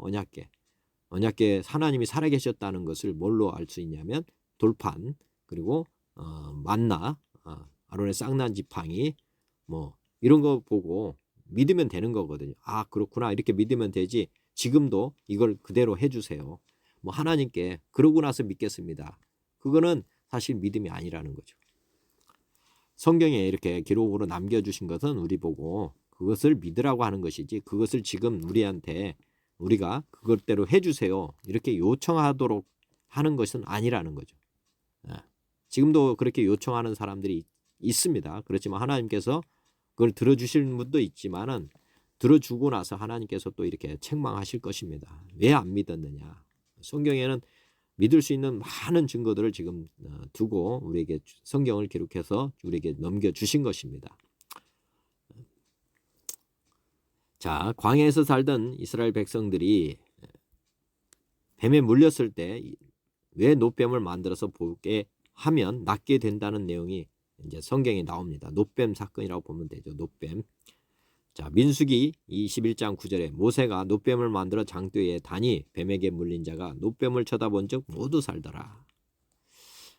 광야에서는 뱀이 많았던 것 같아요. 그래서 뱀에 물려서 죽는 이런 일들이 일어났는데 이때 하나님께서 노뱀을 만들어서 이렇게 장대를 만들어서 이 노뱀을 보면 이렇게 물렸더라도 살아날 수 있다. 이렇게 이제 전하고 백성들이 이제 이것을 보고 나섰습니다. 그리고 바라보지 않은 사람은 죽었죠. 예. 그다음에 열왕기 하 18장 4절에 가서 보니까 그가 여러 산당을 제거하며 주상을 깨뜨리며 아세라의 목상을 찍으며 모세가 만들었던 노뱀을 이스라엘 자손이 이때까지 향하여 분향함으로 그것을 부수고 누후수단이라 일컬었더라. 이 광야에 있었던 이 노뱀을 지금 이 사람들은 지금 뭐로 한 것입니까? 예. 노뱀을 이스라엘 자손이 이때까지 향하여 분향함으로 이 섬기고 있는 거예요. 우상으로 섬기는 모습이 나온 것입니다. 자, 노뱀을 만드신 하나님의 섭리는 노뱀을 보고 그 자체를 믿으라는 것이 아니라 말씀대로 사는 것을 가르쳐 주기 위해서 하신 것입니다. 순종하는지를 지금 보는 거죠. 또 하나는 아침에 내리는 만나를 얻기 위해서 매일 나아가는 것처럼 말씀대로 사는 것을 훈련하기 위해서 만나를 계속 주셨는데 이것도 말씀대로 사는 것을 훈련하는 것이지 만나 자체의 의미가 있다는 건 아닙니다. 자, 옅뱀 사건, 이거는 한번 생각해 보시면 아담과 하와가 뱀의 꼬임을 받아서 이제 죄를 지었잖아요. 그러고 나서 이 뱀에 대해서는 두려움을 갖고 있었던 것 같습니다. 다들. 저도 마찬가지지만은 이 뱀에 대해서는 그 어떤 동물보다도 두려움을 많이 갖고 있는 것이 사실이에요. 자, 그래서 이 죽은 노뱀을 붙인 거 아닙니까? 노뱀을 이제 죽은 거, 머리를 해서 이렇게 이 두려움을 없애주기 위해서 하신 것으로 보입니다. 이제 구약에서도. 신약 세대를 사는 우리에게 누구를 바라보아야 하는지를 훈련하기 위해 주신 것인데 이스라엘 백성들은 이것의 모형을 만들어서 우상으로 만들어 섬기는 죄까지 더했습니다. 자, 이 노뱀이라고 하는 것, 이것도 의미가 있기 때문에 한번 신약에서도 비춰볼 필요가 있는 사례입니다. 사건입니다. 자, 이 노뱀이 죽었다고 하는 것을 보는 순간 독이 퍼지지 않겠죠. 죽은 노뱀을 보면. 그래서 이제 이 죽음에 대한 공포에서 벗어나게 하는 사건입니다. 자, 구약의 노뱀은 신약에서 무엇으로 나오는가 한번 보면 그 죄에 걸리면 죽는 것, 그거와 마찬가지로 뱀은 죄를 낳게 하잖아요. 율법을 통해서. 마귀가 쓰는 게 뭐냐면 하나님이 주신 율법을 가지고 정죄를 하게 해가지고 죽이는 것입니다. 자, 신약에서 나무에 달린 사건은 예수님의 십자가 사건으로 이게 비춰지고 있습니다. 자, 교회에서나 집에서나 사람들이 십자가를 바라보는데 이것은 잘하는 것인가 한번 생각해 보실 필요가 있습니다. 자, 십자가를 바라보는데 누구의 십자가로 보느냐, 이것이 굉장히 중요하다는 거죠. 자, 구약에 달린 것이 뱀인데 예수님이 뱀인가? 자, 예수님은 하나님의 아들이심으로 뱀이 될 수는 없습니다. 그러나 예수님이 모든 사람들의 죄를 지고 가셨음을 비춰보면은 결국 예수님이 달린 것이 아니라 죄의 근원인 마귀, 그리고 그의 종으로 살았던 옛사람인 우리 인간이 달린 것이라고 보면 그 뱀의 모습인 것입니다. 자, 구약시대 광야에서 이집트의 종으로 살던 사람들이 광야에서 죽은 것처럼 마귀의 종으로 살던 우리는 죽어야 합니다. 이걸 보실 필요가 있습니다. 자, 레위기에서 보면은 우리의 죄를 대신해서 양이나 소를 잡아서 드리는데 실제는 우리를 죽여서 하나님께 드리는 것이다. 즉 하나님께서는 양으로 제사를 드리게는 하지만은 양이 누굽니까? 사람에게 죄를 안수해서 죽는 거잖아요. 즉 양이 죽지 않고 본인이 죽어야 되는데 양을 대신해서 죽은 것뿐이고, 실제로 하나님은 누구를 받느냐면 양이나 소를 받는 것이 아니고 속죄한 그 사람을 받는 것입니다. 그러니까 하나님께서는 양으로 보지 않고 그 사람으로 보는 거죠. 사람. 이게 실질입니다. 실질. 자, 신약에 비춰보면은 예수님이 우리를 대신해서 죽으셨지만은 하나님은 예수님을 받는 것이 아니라 누구를 받느냐면 우리 인간, 죄를 전가한 우리, 그 죄를 고백한 우리 각 사람을 받는 것입니다. 십자가는 그래서 예수님이 죽었다는 것이 아니라 우리가 죽었다는 것입니다. 우리의 형상으로 봐야 된다는 거죠. 기본적으로는 우리가 죄를 전가한 것이 뿐이고 예수님을 단 게 아니고 우리가 다시 달았다는 거죠. 자, 형상으로 만들어 보려면은 구약처럼 마귀가 달린 십자가를 세우고 보거나 우리 인간을 새겨서 봐야 합니다. 자기 자신을 거기다가 세워서 봐야 된다는 거예요. 나는 죽었다. 예수님을 새겨서 보는 것은 우상을 만든 사건이라는 것을 아셔야 됩니다. 즉 예수님을 새겨서 바라보는 것과 똑같은 것이죠. 십자가를 보면서 예수님을 묵상하면은 예수님을 새겨서 보는 것과 똑같은 것이고 그건 우상이 된다는 것입니다. 자, 우리가 마귀를 이겼음을 잊지 않도록 할 목적으로 십자가를 만든다면 구약처럼 십자가의 노뱀을 만들어서 보면 됩니다. 죽으신 것으로 끝나지 않고 부활하신 예수님을 십자가의 형상으로 만들어서 보게 하면 안 된다는 것이죠. 죽으신 것으로 끝이 아니잖아요. 우리 예수님은 부활하셔서 지금 살아계신데 죽은 하나님 예수님으로 계속 묵상하게 하는 것은 마귀가 좋아하는 일일 뿐입니다. 자, 예수님이 십자가에 달릴 때 세 개의 골고다 언덕에 세 개의 십자가가 지금 세워졌습니다. 왜 이렇게 일어난 일은 무슨 이유 때문인가 한번 생각해 봐야 되는데, 자, 예수님과 함께 우리 옛사람도 죽었음을 믿게 하려고 하신 사건이다. 이게 보시면 됩니다. 자, 물 세례와 성령 세례를 받는 길은 우리가 회개, 우리 옛사람을 장례하는 일이고, 복음을 믿는 것은 하나님이 우리 안에 들어오시도록 하는 것이다. 이게 성령 세례거든요. 물 세례와 성령 세례를 이제 한번 잘 생각해 보시면 우리가 죽는 것이 이제 뭐냐면 옛사람이 죽는 것이 물 세례고, 성령 세례는 우리가 부활하는 것, 거듭나는 것, 이것을 말하는데 거듭날 때 하나님 우리 안에 성령으로 오시죠. 자, 로마서 6장 4절, 그러므로 우리가 그와의 죽으심과 합하여 세례를 받음으로 그와 함께 장사되었나니 이는 아버지의 영광으로 말미암아 그리스도를 죽은 자 가운데서 살리심과 같이 우리도 또한 그 생명 가운데서 새 생명 가운데서 행하게 하려 함이라.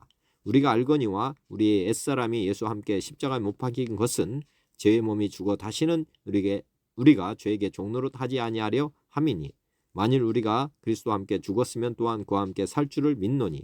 자, 함께 죽고 함께 산다는 내용이 계속 나옵니다. 에베소서 2장 5절에도 허물로 죽은 우리를 그리스도와 함께 살리셨고 너희는 은혜로 구원을 받은 것이라. 또 함께 일으키사 그리스도와 함께 하늘에 앉히시니. 지금 성경에서는 골고다 언덕의 세 개의 십자가의 사건을 이렇게 지금 보고 있다는 것입니다. 함께 죽고 함께 살았다. 자, 이것을 제가 도표로 한번 그려본 것입니다. 자, 골고다 언덕이라고 상상해 보시면 됩니다.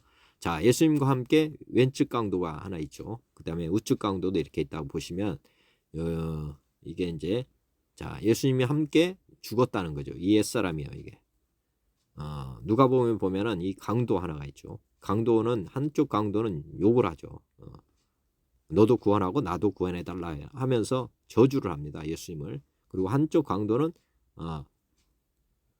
예수님에 대해서 낙원에 이를 때 저를 기억해달라고, 그리고 예수님은 의인이다 이렇게 말을 하는 그 강도가 있는데, 이 사람은 함께 죽은 옛사람을 대표하는 거고, 그리고 이 우측의 이 강도는 낙원에 이르리라 하는 축복을 받습니다. 그 말은 뭔 말이냐면 함께 산다는 내용을 지금 이렇게 암시하고 있는 것입니다. 함께 죽고 함께 산다 하는 것을 이게 이제 아까 성경의 말씀 그대로 이렇게 보여주시고 있는 사건입니다.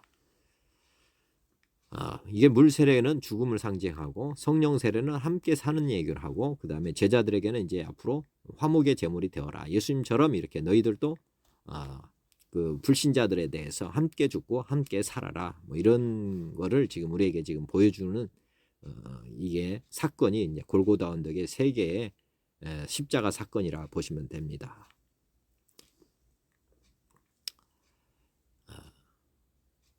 자, 신약의 사람들 생명의 성령의 법 원리 한번 정리해 보겠습니다. 자, 로마서 8장에 보면은 그러므로 이제 그리스도 예수 안에 있는 자에게는 결코 정죄함이 없나니 이는 그리스도 예수 안에 있는 생명의 성령의 법이 죄와 사망의 법에서 너를 해방하였습니다.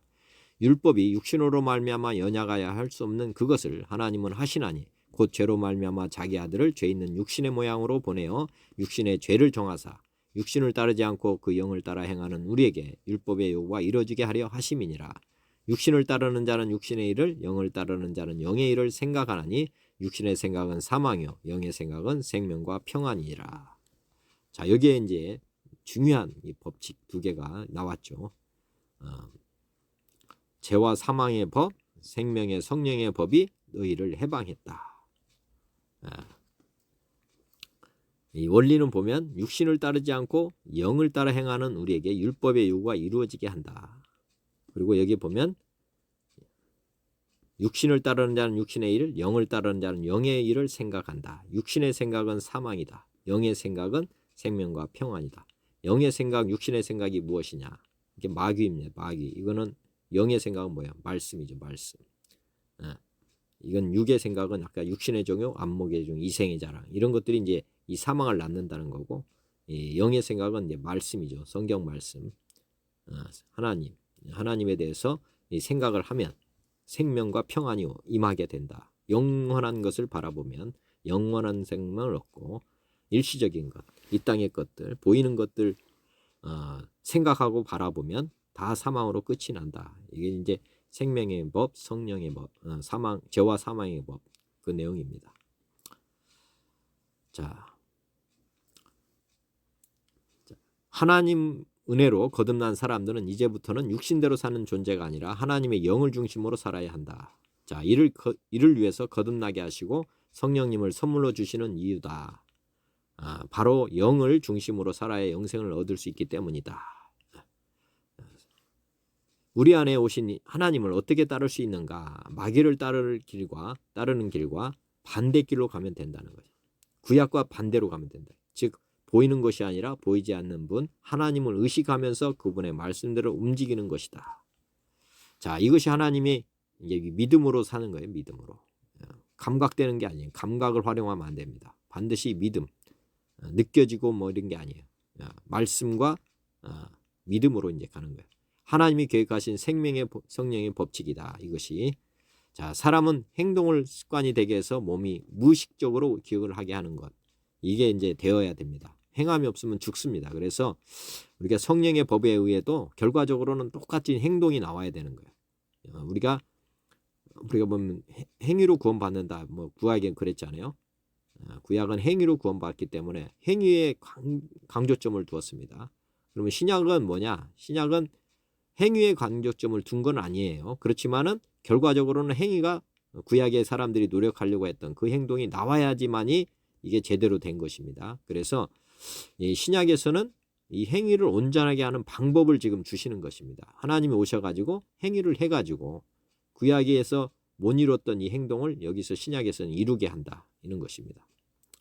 자, 육신의 사람에서 벗어나는 길은 하나님을 의식하고 그분의 말씀을 따라서 몸을 움직이기 시작하면 됩니다. 자, 하나님의 임재 연습이라고 되어 있는데 서서히 영의 사람으로 몸을 변하게 하는 것입니다. 여기서 보면은 말씀을 따라 또 여기서 보면 또 여기 빠뜨렸는데 이 성령님을 따라서 가면 되는 것입니다. 하나님과 성령님을 바라보면서 갈 때 이게 이제 서서히 영의 사람으로 몸이 변하게 된다는 거죠. 구약 백성들이 실패한 요인을 한번 우리가 참고를 봐야 됩니다. 자, 광야에서 불과 구름 기둥으로 임재하시며 인도하시던 하나님이 이동하던 성전이 이스라엘 땅에 들어간 이후에 정착을 해버리죠. 그러면서 하나님의 임재의 증표가 이제 떠나게 됐습니다. 후손들은 하나님을 의식하는 행위를 하지 못합니다. 즉 반복적인 어떤 행동을 해야 되는데 하나님께서 지금 임재가 떠나버렸잖아요. 불과 구름 기둥으로 계속 이동해 가면서 40년 동안이니까 이스라엘 백성들은 하나님 함께하는 것을 몸으로 다 체험을 하고 또 몸이 기억을 해버렸습니다. 조상들은 그래서 임재 가운데 들어간 거죠. 그래서 가나안에 들어간 거거든요. 그런데 후손들이죠. 후손들. 그 이제 조상들이 다 죽고 나서 후손들은 이제 성전만 보기는 하는 거죠. 성전이 있긴 한데 움직이지 않는 성전. 하나님이 이제 쉽게 말하면 살아 계시다는 것을 뭐 의식할 수 없잖아요. 지금 불과 구름 기둥이 안 나타나니까. 그래서 반복적인 행위를 못 하게 된 것입니다. 제사장들이 매일 또한 의식적으로 제사를 드리지 아니했습니다. 제사장들이 이제 하나님 말씀대로 행하지 않았죠. 매일 이제 의식적으로 아침 저녁으로 제사를 드리고 막 했어야 되는데 안 했어요. 그다음에 백성들은 죄를 지을 때마다 반복적인 회개를 해야 되는데 이것도 회개를 하지 않습니다. 양심이 이제 마비됐다고 보시면 되죠. 이스라엘 백성들이 왕이신 하나님의 직접적인 통치 대신에 사람을 왕으로 세워 다스리는 간접 통치의 죄를 범합니다. 제사장과 왕, 이게 두 사람이 지금 어떻게 보면 하나님을, 백성들은 이제 제사장과 왕을 통해서 이제 하나님의 음성을 듣는 거죠.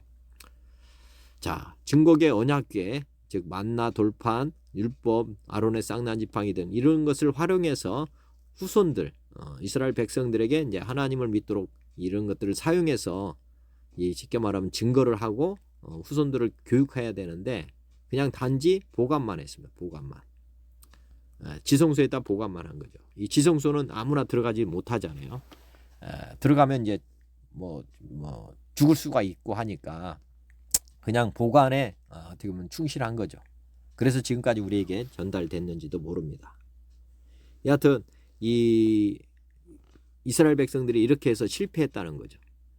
이런 걸로 인해서 구원받지 못했다 보시면 됩니다. 하나님의 계획이 틀렸다기보다는 하나님의 방법을 잘 깨닫지 못하고 후손들한테 전수하지 못했다 이렇게 보시면 됩니다. 자, 구약에서 하나님의 계획이 변한 중대 사건은 또 여기에 보면은 하나님의 계획에서 벗어난 사건들이 나옵니다. 자, 하나님은 이스라엘 백성들을 부르실 때 제사장 나라로 불렀습니다. 모든 사람들을 제사장이 되게 하려고 부른 거예요. 그런데 우상을 섬김으로 말미암아서 그 아까 시내산에서 내려올 때 그 송아지 사건이 있었잖아요. 그때 이제 레위 지파만 제사장이 된 것으로 이제 12사람 중에 이제 한 지파만 이제 레위 지파만 어떻게 보면 제사장이 되는 나라로 바뀌어 버립니다. 이게 잘못된 거죠. 안 해도 될 일이 지금 우상을 섬김으로 말미암아서 변경이 되고요. 또 하나님이 왕이신데 사람을 왕으로 섬기는 두 번째, 이게 첫 번째 죄는 우상 만든 사건으로 레위 지파가 이제 어떻게 보면 그 하나님을 섬기는 자가 되고, 두 번째는 왕을 뽑아가지고 하나님 왕이 되지 못하게 하는 것이 큰 죄로 나옵니다. 구약에서. 근데 이 신약은 구약과 짝이기 때문에 이 두 가지 사건이 신약에서도 나옵니다. 자, 믿는 사람은 모두가 하나님의 성전이 되므로 하나님이 우리 안에 들으시니까 우리 사람은 모두 다 성전이 됩니다. 성전이 되면 다 제사장이에요. 제사장. 이게 이제 기본 하나님의 계획이신데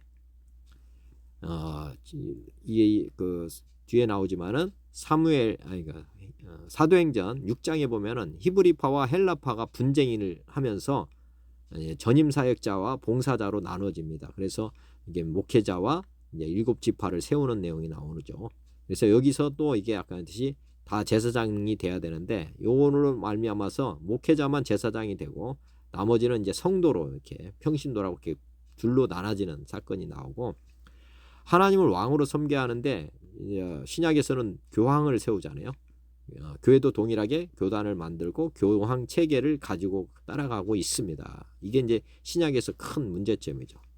자, 이거를 성경에서 한번 보면은, 자, 출애굽기 19장에 보면 너희가 내게 대하여 제사장 나라가 되며 이스라엘 백성을 제사장 나라가 되게 한다. 거룩한 백성이 되리라 이렇게 했어요. 그게 이제 19장에 나오는 내용인데, 28장에 보면은 출애굽기 28장 너는 이스라엘 자손 중 내 형 아론과 그의 아들들 곧 아론과 아론의 아들들 나답과 아비후와 엘레아살과 이다말을 그와 함께 내게로 나오게 하여 나를 섬기는 제사장 직분을 행하게 하되, 이렇게 제사장 직분이 이제 어떻게 보면 레위 지파로 이렇게 넘어갔다는 내용이고, 사무엘상 8장 5절에 그에게 이르시되 보소서 당신은 늙고 당신의 아들들은 당신의 행위를 따르지 아니하니 모든 나라와 같이 우리에게 왕을 세워 우리를 다스리게 하소서 한지라. 이렇게 왕을 세우는, 사람을 왕으로 세우는 잘못을 합니다. 자, 이게 신약에서 자, 사도행전 6장 1절 그때의 제자가 더 많아졌는데 헬라파 유대인들이 자기의 과부들이 매일의 구제에 빠짐으로 히브리파 사람을 원망하니 12사도가 모든 제자를 불러 이르되 우리가 하나님의 말씀을 제쳐놓고 접대를 하는 것이 마땅치 아니하니 형제들아 너희 가운데서 성령과 지혜가 충만하여 칭찬받는 사람 7을 택하라. 우리가 이 일을 그들에게 맡기고 우리는 오로지 기도하는 일과 말씀 사이에 힘쓰리라. 그래서 여기서 이제 이 제자들이 이제 나눠지는 것입니다. 그래서 여기가 이제 이 구약에서 이 사건하고 비슷하게 나오는 거죠. 똑같은 거죠. 이게 이제 그림자니까. 이게 본체고 이게 그림자, 구약이 그림자입니다. 그다음에 고린도전서 3장에도 너희는 아직도 육신에 속한 자로다. 너희 가운데 시기와 분쟁이 있으니 어찌 육신에 속하여 사람을 따라 행함이 아니리요. 어떤 이는 말하되 나는 바울에게라 하고 다른 이는 나는 아볼로에게라 하니 너희가 육의 사람이 아니리요. 이렇게 파벌이 또 나눠지는 이게 이제 어떻게 보면 바울이 왕이 되는 거죠. 아볼로 뭐 이렇게 사람을 이렇게 하나님 대신에 왕으로 삼는 이런 계파가 만들어지는 사건이 고린도전서에도 기록이 되어 있습니다. 이것들이 다 잘못됐다는 거죠. 자, 이거는 잘못이 있다는 걸 아시고 이걸 보시면 됩니다. 자, 구약 백성들이 보이지 않는 하나님을 실패한 것, 섬기기 실패한 이유를 보고 신약에서 길을 찾으면 됩니다. 자, 신약 백성들의 실패 요인과 성공 요인은 뭐냐? 구약에 나타난 하나님이 예수님의 몸을 입고 오셔서 눈으로 보여주시고 십자가에 죽으시고 부활하심을 통해서 예수님이 하나님이심을 증거했습니다. 믿을 만한 증거, 부활을 통해서 예수님이 하나님이라는 걸 나타내 주셨죠. 하나님은 예수님이 우리 인간의 속죄양이 되시고 우리의 주가 되심을 고백하는 사람에게는 성령님을 우리에게 선물로 주심으로 우리의 몸이 성전이 되게 하신다는 내용입니다. 우리는 실제로 제사장이 되었으므로 자, 매일 성령님을 대면하며 살아야 합니다. 성령님은 선생이실 뿐만 아니라 미래의 일들을 알려주시는 선지자와 같은 분이시다. 자, 제사장들이 역할을 못했는데 우리는 이제 제사장이 된 거 아닙니까? 우리의 성전이 됐기 때문에. 그래서 우리가 성전이 되었으므로 우리는 날마다 예배를 하면서 살아야 된다. 매일 성령님을 대면하며 살아야 우리가 이제 성공할 수 있다. 자, 하나님을 섬기는 순간, 섬기지 않는 순간, 이게 이제 뭐 우리가 죄를 짓는 순간이라 보면 되고, 아담이 지은 죄를 바로 회개하며 살아야 한다. 원죄가 뭐냐면 반란죄입니다. 반란죄. 죄들이 많아요. 하지만 가장 큰 죄는 우리가 섬기지 않는 순간이죠. 그러니까 내가 왕 되는 거예요. 내가 왕 돼서 행하는 그 순간을 회개를 해야 돼. 반란죄를 늘 회개해야 된다는 거죠. 자, 또 하나는 우리는 목사님이나 신부님, 천주교 신부라는 분들의 사람들을 경유해서 간접적으로 하나님을 섬기는 것이 아니라 부활하셔서 하늘 보좌 우편에 앉으신 예수님을 왕으로 바라보며 살아야 한다. 신약에서는 부활의 증거를 통해서 교육도 하고 복음 전파도 해야 한다. 자, 우리가 목사님을 지금 교회에서는 이분들이 뭐 어떻게 보면 책임지는 가는 건 맞습니다. 그렇지만 우리 일상생활에서 우리가 누구를 왕으로 모시고 살아야 되냐면 목사님이 아니에요. 교회에서는 이분들에게 어떻게 보면 유임을 해준 거죠. 그렇지만 우리 성도의 삶에서는 하나님이 항상 왕이라는 것을 잊으시면 안 된다는 거죠. 목사님이 우리의 왕이 되는 것은 또 신부가 우리가 고해성사를 하는 것, 그것이 이제 하나님이 싫어한다는 거죠. 자, 우리의 변화된 신분을 의식해야 한다. 우리는 보이는 것이 아니라 보이지 않는 하나님에 대해서 항상 임재의식을 가지고 살아야 한다. 우리는 성전의 문지기 비서관이라는 걸 잊으면 안 된다는 거죠. 베드로전서 2장 9절 너희는 택하신 족속이요 왕같은 제사장들이요 거룩한 나라요 그의 소유가 된 백성이니 이는 너희를 어두운 데서 불러내어 그의 기이한 빛에 들어가게 하신 이의 아름다운 덕을 선포하게 하려 하심이라. 자, 고린도 4장 18절 우리가 주목하는 것은 보이는 것이 아니요 보이지 않는 것이니 보이는 것은 잠깐이요 보이지 않는 것은 영원하다. 자, 우리는 변화되었습니다. 하나님의 아들이 됐고 우리 하나님의 아들이라고 하면 이제 하나님과 항상 소통하면서 살아야 되고 우리는 이제 성전의 문지기고 비서관일 뿐입니다. 우리가 주인이 아닙니다. 우리는 항상 왕 같은 제사장이라는 걸 잊으시면 안 됩니다. 그리고 우리는 그의 소유가 된 백성이고, 그다음에 이 주님의 아름다운 덕을 선포하는 자로 돼야 된다. 우리 예수님과 같은 삶을 살아야 된다는 것을 지금 말씀하고 있습니다. 자, 우리가 십자가를 바라볼 때, 이제 십자가를 바라볼 때 마귀와 우리의 옛사람으로 바라보고 우리가 믿어야 할 분이며 섬겨야 할 분은 오직 보이지 않는 하나님, 또 우리와 동행하며 함께 계시는 보혜사이신 예수님과 성령님을 바라보면서 살아야 한다. 이걸 잊으시면 안 됩니다. 십자가를 바라볼 때는 마귀가 죽었다고 우리의 옛사람을 바라봐야 됩니다. 항상. 그리고 이제는 살아계신 그분을 늘 바라보면서 살아야 된다. 우리 안에 계신, 자, 구약 성전의 성전 앞에 있는 두 기둥, 보아스와 야긴이라는 기둥이 있거든요. 이것은 신약에서는 예수님과 성령 하나님이시다. 우리의 성도는 항상 예수님과 성령님을 앞에 모시고 사는 것이에요. 열왕기상 7장 21절, 이 기둥을 성전의 주랑 앞에 세우되 오른쪽 기둥을 세우고 그 이름을 야긴이라 하고 왼쪽에 기둥을 세우고 그 이름을 보아스라 하였으며, 그래서 구약의 이 두 기둥은 신약에 우리가 몸이 성전이지 않습니까? 이 성전 앞에 두 기둥은 뭐냐? 예수님과 성령님이시다는 것을 잊으시면 안 됩니다. 예수님은 성경 말씀이심, 또 예수님은 진리이시고 말씀이 육신이 되어 사신 분이심, 성경은 보이는 하나님이시다. 또 구약 백성들이 가지고 다녔던 돌처럼 가지고 다녀서는 안 된다. 이렇게 우리 하나님이 우리 안에 하나이십니다. 말씀이 우리가 항상 열어보고 함께 해야 되는 것이죠.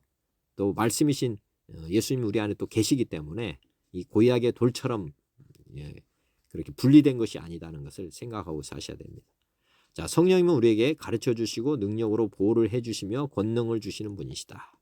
성령님은 우리 안에서 성령님의 기도, 방언을 하게 하시므로 우리의 옛 자아를 파쇄하여 우리 지경을 넓혀주시고 또 거룩하게 하시고 마귀의 진을 파쇄, 성전을 정화하게 해주심 등등, 성령님은 우리의 모든 것을 새롭게 하십니다. 그리고 은사를 주셔서 증인 또한 되게 하신다.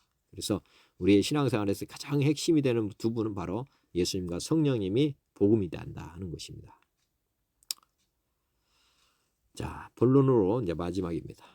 성령의 법을 따르는 비결은 말씀대로 믿고 행함으로 나아가야 한다. 사람은 행함을 통해서 평가를 받는다는 것을 늘 생각해야 됩니다. 우리 스스로의 행함이 아니고 성령님을 통해서 행함이 나타나야지 된다는 거죠. 자, 우리 안에 오신 성령님을 의뢰하면서 말씀을 믿고 행하는 훈련을 계속하면 속사람의 변화가 일어나기 시작합니다. 로마서 10장 8절, 그러면 무엇을 말하느냐? 말씀이 내게 가까워 내 입에 있으며 내 마음에 있다 하였으니 곧 우리가 전파하는 믿음의 말씀이라. 내가 만일 내 입으로 예수를 주로 시인하며 또 하나님께서 그를 죽은 자 가운데서 살리신 것을 내 마음에 믿으면 구원을 받으리라. 사람이 마음으로 믿어 의에 이르고 입으로 시인하여 구원에 이르느니라. 그러므로 믿음은 들음에서 나며 들음은 그리스도의 말씀으로 말미암느니라. 자, 우리가 속사람이 반드시 변화되고, 이 로마서 10장에서는 그 비결이 뭐냐? 예수를 주로 시인하며 또 하나님께서 죽은 자 가운데 살리신 것을 내 마음에 믿으면 이분이 이제 우리의 속죄도 받고 또 우리의 주가 되셔서 우리의 인생의 주인이 되었다는 것을 마음으로 믿고 입으로 시인하면 구원을 받는다. 자, 우리는 성령으로 거듭나서 이렇게 날마다 자기를 부인하고 예수님의 말씀을 마음으로 믿고 입으로 시인하면서 나아가면 구원을 받는다는 것이고, 또 믿음은 들음에서 난다. 항상 이 생각도 보시면 됩니다. 우리 믿음이 작다. 이렇게 하면 하나님 말씀을 마음으로 믿고 입으로 시인해서 말씀을 말씀과 늘 동행하면은 그리스도의 말씀으로 돼 있다고 그러잖아요. 그래서 말씀을 늘 가까이 하면은 우리는 믿음은 생기게 돼 있다는 것입니다. 성령의 법을, 자, 사람은 말과 행함을 반복할 때 자신의 몸과 일치가 되어 있습니다. 되게 되어 있습니다. 심고 거두는 원리를 알고 살아야 한다. 오늘 무엇을 뿌리느냐가 미래에 얻을 것이 결정되는 것입니다. 모든 것에는 때와 기다림의 시간이 있다. 즉 우리가 하루아침에 변할 수는 없습니다. 우리가 동행 연습, 임재 연습, 그리고 말씀대로 행함, 이런 걸 계속해서 반복해야 되는 것입니다. 고린도후서 9장 6절 이것이 곧 적게 심는 자는 적게 거두고 많이 심는 자는 많이 거둔다 하는 말이로다. 갈라디아 6장 7절 스스로 속이지 말라. 하나님은 업신여김을 받지 아니하시나니 사람이 무엇으로 심든지 그대로 거두리라. 자기 육체를 위하여 심는 자는 육체로부터 썩어질 것을 거두고 성령을 위하여 심는 자는 성령으로부터 영생을 거두리라. 우리가 선을 행하되 낙심하지 말지니 포기하지 아니하면 때가 이름에 거두리라. 야고보서 3장 18절 화평케 하는 자들은 화평으로 심어 열매를 거두느니라. 의의 열매를 거두느니라. 오늘 어떤 무엇을 심느냐가 우리의 인생을 결정한다는 것을 생각하시면 됩니다. 우리는 생명의 성령의 법으로 살아가는 삶을 날마다 하시면은 결국에는 열매를 거두게 된다는 거고, 자, 주님을 따르는 삶의 모델 한번 이미지로 한번 잘 보시면 좋습니다. 자, 우리 하나님 계시죠. 그리고 우리의 주의자, 인생의 주의자는 예수님입니다. 이분은 작사 작곡도 했을 뿐만 아니라 노래까지 불러서 CD를 찍어 주신 것입니다. 사복음서는 CD입니다. CD. 어떻게 살아야 되는지를 다 보여주셨어요. 악보도 되시죠. 악보. 구약은 창이라고 그랬습니다. 창. 악보가 없어요. 그래서 사람들이 소견대로 살았거든요. 말씀을 소견대로 하는 거고, 이제 신약은 악보가 그려졌으니까 테너 악보, 베이스 악보, 엘토 악보, 소프라노 악보 이렇게 해서 합창이 되는 거 아닙니까? 예수님은 그 악보가 되는 거예요. 다들. 예수님을 보면 다 따라갈 수 있다는 거죠. 악보가 있으면은 노래를 부르기 쉽습니다. 노래의 가사는 뭐냐면 하나님 사랑, 이웃 사랑이고, 이 악보뿐만 아니라 뭐냐면 성령님이 이제 내주하셔가지고 반주 소리를 내십니다. 그래서 우리 성도는 하나님을 바라보고 영광을 돌리는 찬양을 드리는데, 먼저는 예수님을 잘 봐야죠. 지휘자 앞에 계시니까. 그리고 이제 CD가 있기 때문에 많이 들어봐야 되겠죠. 그리고 이제 성령님이 또 우리 안에 내주하시면서 반주 소리를 내주시니까 노래하는 것은 이제 각각의 역할, 테너는 테너 악보를 보고 부르면 되고, 이렇게 각각의 그 악보에 맞춰서 노래를 하게 되면은 아름다운 하모니로 하나님께 영광을 올려드리는 찬양을 부르게 된다는 것입니다. 그래서 이 그림을 항상 생각해 보시면서 우리가 생명의 성령의 법에 맞춰서 따라가면 된다. 이게 생명이시고 이게 성령 아닙니까? 생명의 성령의 법은 우리가 이렇게 일상생활을 살아갈 때 얻게 되는 열매다. 이렇게 보시면 되겠습니다. 자, 영의 생각을 따라가려면 어떻게 해야 되냐? 외국인에게 영어를 배우는 자세를 잊으면 안 됩니다. 자, 경청, 항상 윗사람에게 드리는 겸손한 자세를 가져야 된다. 우리는 하나님으로부터 뭔가를 들어야 되는 것입니다. 외국인에게 영어를 배우려면 외국인의 말을 자꾸 들어야 되잖아요. 자, 경청이 1번이고, 두 번째, 먼저 말하려고 하지 말고 왕이신 하나님이 하시는 말씀에 대해서 답한다는 자세, 대화의 주도권을 내려놓는 자세를 가져야 된다. 경청이 더 중요하다는 거죠. 왕 앞에 가면은 내 말을 하는 게 아니라 왕의 말이 떨어지고 나서 내 말을 해야 되는 것입니다.